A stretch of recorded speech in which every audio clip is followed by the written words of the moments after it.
Hey guys, it's Crystal Lee Moore-Lucier here, also known as your Home Sweet Home 519 Realtor, Crystal Lee Moore. And this is Realtor Life, a fun and entertaining look at life in the trenches as a real estate professional in Ontario. I am so happy you are here. Let's get started. Today we're going to be talking about pressure.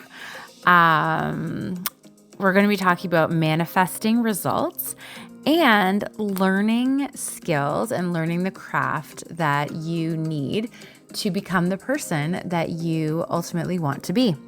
So let's just get going. So first of all, pressure. So it has been said pressure makes diamonds, but pressure also makes explosions. So what are you doing in your life that maybe we live in this world that is so much it's like a treadmill or like a hamster wheel. And oftentimes we have this badge of honor when we say how busy we are. And there's this pressure. It was really funny. I was listening to the soundtrack of Enchanted. So for any parents out there or Disney enthusiasts, Enchanted is it's a fun cartoon. But the sister has this song called Under Pressure. And I was reading a book yesterday, and it just happened to be that song was in the background. And as I was reading the book, it was like the sentences I was reading in the book were matching up with the song. And she's like, drip, drip, drip, like a pressure that'll never stop. And she basically just can't even handle the pressure. And the book I was reading was why are we living in a world where we're constantly under this crazy amount of pressure? What is happening in our lives to make us think that this is any way to live at all? Because ultimately, when you're living under this stress, busy, always trying to achieve, it is not only stressful, but it's literally taking years off of our lives. And so there's such a movement right now towards mindfulness and simplicity and meditation and yoga, and really leaning into what we need and what do we need as people. And so when we're looking at this achievement culture, what are you achieving it for? And I personally, and I know I'm surrounded by good people here. I'm an achievement-aholic. I'm a workaholic, an achievement-aholic, and it feels good. There's a rush you get when you get to check something off of a list or when you achieve something that you've been working towards. But to what end? Why are you going for it? What is it for? We talked about this before. Is it just I really want to sell this many houses because I want this money, and then the money is going to give me this, or the money, this is going to happen, or that's going to happen. We really want to be clear about what our goals are and why they're on our goal list, because you'll find yourself at the end of some achievements and all of a sudden feel really empty and almost is this all there is? It happens to people all the time. And the secret is that it's the journey. The journey is the magic. The journey is the goal. And achieving it allows you to go on another journey to another goal. But it's not that simple either, because you'll end up burning out if you don't take the time to find out what you want, why you want it, what is your heart's desire, what's your heart on fire for, and go for it. But make sure that you're taking time for you. Make sure that you're taking that mindfulness, that you're not just trying to do, that you're actually taking the time to live your life, to spend time with your family, to spend time spiritually, to do the things that make us human. Because ultimately, and I don't want to be all doom and gloom, but we don't have that much time here. And every day that you are not living intentionally, that you're not living your passion, that you are just under this insane amount of pressure for who even knows why, that's a day you're not getting back ever. And if you get to the end of your life and you've just been running after things, most people, like, that's why you'll hear great lessons from people at the end of their lives, but I guarantee that they wish they had learned those lessons earlier. So let's listen to them. Let's listen to those lessons and be mindful. Realize that we live in an abundant world. It's an amazing world. If you are passionate about something, if it is in your heart, you can do it. And you can do it without killing yourself doing it. But I will step down off of my soapbox here and just say it's interesting to think about the messages all around us. So, like I said, I was reading a book. So I'm reading The Saint, the Surfer, and the CEO by Robin Sharma. Huge recommend, by the way. I think I've mentioned it before, but so good. It's an easy read and very profound. It's funny because if you're down this track of personal growth and development, you'll see these like repeating messages. So I'm doing a manifesting program with Mind Valley right now. And I'm also reading this book, but I've also done a lot of Tony Robbins and I'm doing Bob Proctor. So it's all interconnected. And sometimes I need it to be interconnected for me to get the message from God and the universe. So I found it very funny when I was sitting and reading my book and listening to that song with the same message in my ears and in my eyes.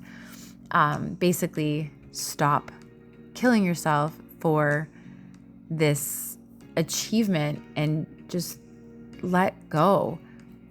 Like, you don't have to be under so much pressure all the time.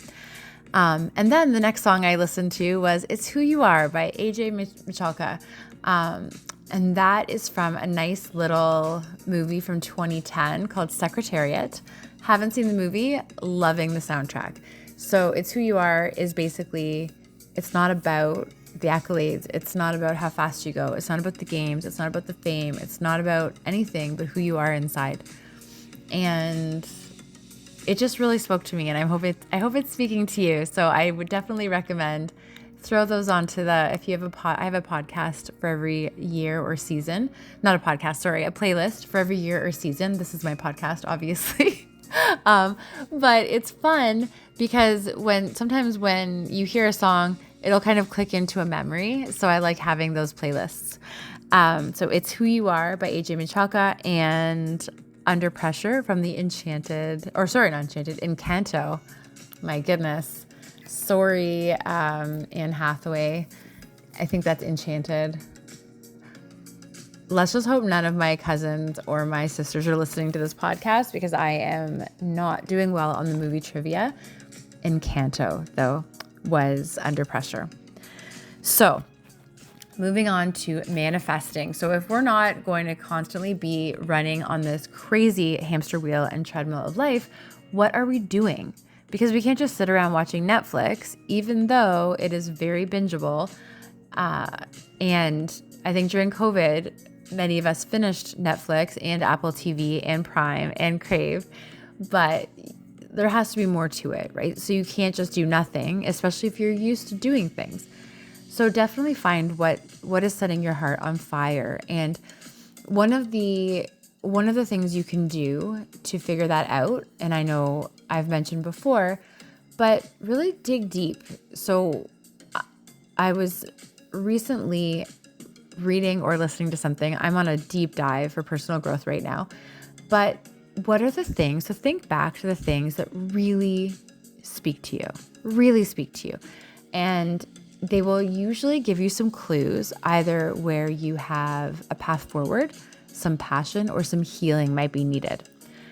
For me, the movie Pearl Harbor. So if anyone's seen Pearl Harbor, it is an awesome movie. It's a little bit too long.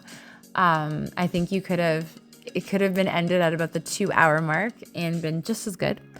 But that's just me because I saw it like 12 times and that 3-hour commitment is a lot. But in that movie, Ben Affleck's character, Rafe, he wants to go back out and fight in the war. And his captain or lieutenant says, like, why are you so anxious to die?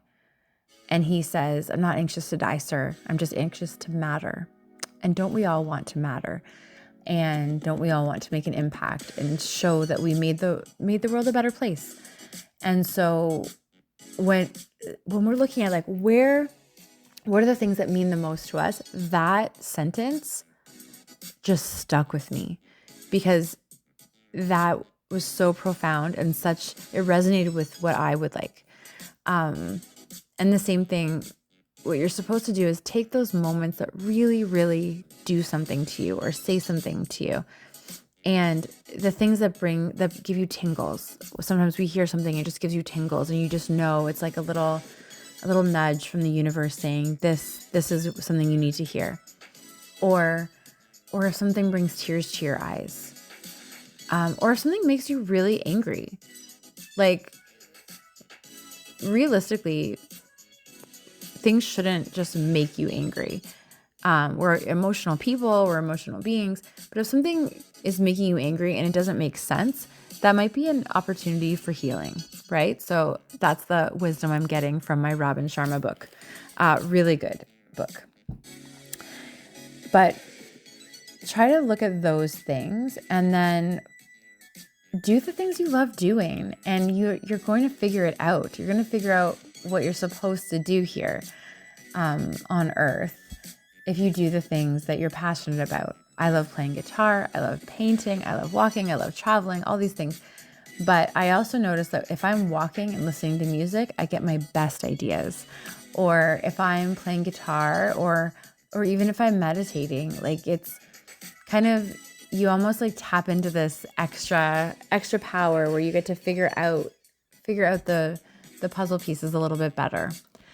And when you're looking at manifesting your results, so I just heard this really cool thing. Manifesting your results is the goal. So when Bob Proctor talks about this, Mind Valley talks about this, when you're setting out these really lofty goals, let's say it's that you want to be an amazing real estate broker, if you want your own brokerage, if you want to be a partner at a law firm, if you like anything, if you want to be a public speaker or a published author, a lot of the times we'll create these plans, but we'll create them like a checklist. Like I have to do this, and then I have to do this, and then I have to do this. And if I do this enough and I do it and I do and I do and I do and I do, then I will get this lofty goal. And that's actually completely wrong according to these goal setting workshops. What you're supposed to do is pick a goal that kind of scares you, but it's like the whisper of your heart is like, this is what you want to do, but it's terrifying. And you write out what that would look like, and not how you'd get there. Just what does that look like? What does it feel like? If you are that person, if you are standing on stage in front of all of these people and you are impacting their lives, if you are managing a brokerage that you own and you're kind of inspiring these agents to go out and live their dreams, if you're coaching, if you are teaching, whatever it is, whatever your goal is, let's say you want to start a company or you want to create a retreat or create a conference, like whatever it is, don't think about how to do it, because our brains are logical, but as soon as you start thinking of how to do it, you turn back into a doer. And the doer is not going to get the lofty goal that you want. It's the manifester. So manifest in your mind. Think about who is that person. It's you in the future, but how do you feel? What do you look like? What are you wearing? What do you see? Like in that moment that you're doing it, what do you see? What's in front of you? What have you accomplished? And just sit with that. Write out that in very, very strong detail. And then once you've done that, think of all the things that you would have to become, the person you'd have to become to be that person for real. And then that's where you can make that list of like, how can I become that person? So maybe it's confidence. Maybe it is connecting with people. Maybe it is getting up earlier. Maybe it is becoming more mindful, or surrounding yourself with more amazing people, or finding out about different opportunities. Whatever that is, you really want to figure that out. And then if it's something like, for example, if you want to be a best-selling author, or you want to be a public speaker, or a broker of record, or you want to be a lawyer, or you want to run retreats, whatever it is, learn how to do it. So surround yourself with people that are already doing it successfully, or pay attention to the people around you that show up. So once you've said, like, this is my future, this is where it's going to be, if it resonates with your heart, people will show up to help you. And it's kind of crazy. And not just people, like, no one's going to show up at your door, but if they do, that's awesome. Maybe. But let's say you have this amazing idea and you write out like what you're going to do. And then all of a sudden your reticular activator is at work, and you start seeing these books and you start seeing these great things. I'll give you an example for me. Okay. I love the real estate industry because it is so diverse and we can do so many things. So I get to write, and I get to speak, and I get to guide and lead and all these fun things. But I have decided that I would like to do more public speaking and keynote speaking, and I'd really like to make an impact on people around me, especially entrepreneurs, especially realtors. So as I've been looking, that was kind of my goal, and I thought I would like do all these things, do. But then I decided during this manifesting course that I'm just going to write out, what does that look like? So 10 years down the road, here I'm speaking. And then all of a sudden, I start seeing more examples of speaking. I remember that I have a book that's like Talk Like TED, like from TED Talks. And I get to be in a presentation today where I see this like amazing world-class speaker who obviously knows what he's doing. I'm also noticing a speaking coach that that I'm connected with, talking about how you should walk and speak. So don't move too much, but don't stand too still. And just all of these, like, the universe will conspire to help you if you make that decision of what you want to do. It doesn't mean you have to upend your life. I have a good friend who just did that. She just decided that her heart wasn't singing in her career anymore. So she changed careers like 25 years in. That takes guts and courage, and that is so inspiring. You don't have to do that though. If that's not what your heart is telling you, then you can also do it your way. You can also do it in the way that you can do what you're doing and make it better. You can make it everything you've ever wanted. And so just be that person and know that the universe has got your back, man. And it's so cool. And then surround yourself with amazing people. So I created an amazing networking group called Rise London. So we're real, intelligent, sophisticated, empowered. And it is just so cool to be around other business owners who are supportive and awesome. And it feels so good. It can be lonely to be an entrepreneur, and it's so important to make sure that you link up with the right people who are going to lift you up. You can lift them up because we have the one life, we have the one energy, and we have the one us. There's just one you. And so make sure you're taking care of you. So just to recap, remember the signs around you. If there's too much pressure on you, just ease up a bit. The songs, It's Who You Are by AJ Michalka and Encanto, Under Pressure. Manifest the result, not the plan, and learn to be the person with the skills that you ultimately want to be, and be the person doing what sets your heart on fire, and surround yourself with amazing people. I'm Crystal Lee Moore-Lucier, also known as your Home Sweet Home 519 Realtor. Thank you for listening, and I hope you all have an amazing, amazing day.